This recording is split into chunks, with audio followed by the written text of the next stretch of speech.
అమెరికాలో ట్రంప్ రావడానికి ప్రధానమైనటువంటి కారణమైంది చొరబాటుదారులుగా ఆ దేశంలోకి వచ్చి చివరికి అక్కడ దేశ ప్రభుత్వానికి గెస్టులుగా మారి చివరికి ఆ దేశపు చట్టాలే మార్చాలని, ఆ దేశంలో మతరాజ్యం కావాలని, ఆ దేశంలోనే ఇస్లామిక్ సామ్రాజ్యం కావాలని చేసిన ఉద్యమాలు, లేదంటే కనుక అక్కడ ఓకిజం లాంటి దాన్ని పెంచి పోషించినటువంటి తత్వాలు, విచ్చలవిడి స్వేచ్ఛకి రకరకాల పేర్లు పెట్టి అరాచకం చేయడానికి ప్రయత్నిస్తే ఆగ్రహించిన అమెరికన్లు అమెరికా ఈజ్ అమెరికా అన్నటువంటి నినాదం, అమెరికా ఫస్ట్ అన్నటువంటి నినాదాన్ని నమ్మి అంగీకరించి అలాంటి టెంపర్ మనస్తత్వం కలిగినటువంటి ట్రంప్ని గెలిపించారు.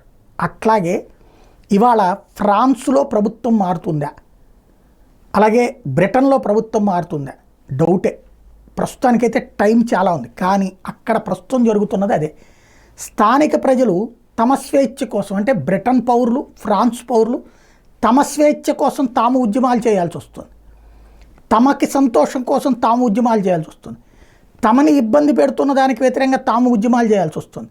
ప్రణాళికలు లేమి కాదు. ఇక్కడ సమస్య ఎక్కడ వస్తుందంటే అక్కడ ఇస్లామిక్ రాజ్యాలు కావాలంటున్నారు. క్రమంగా అలాంటి ఉద్యమాలు పెరిగి పోషిస్తున్నారు.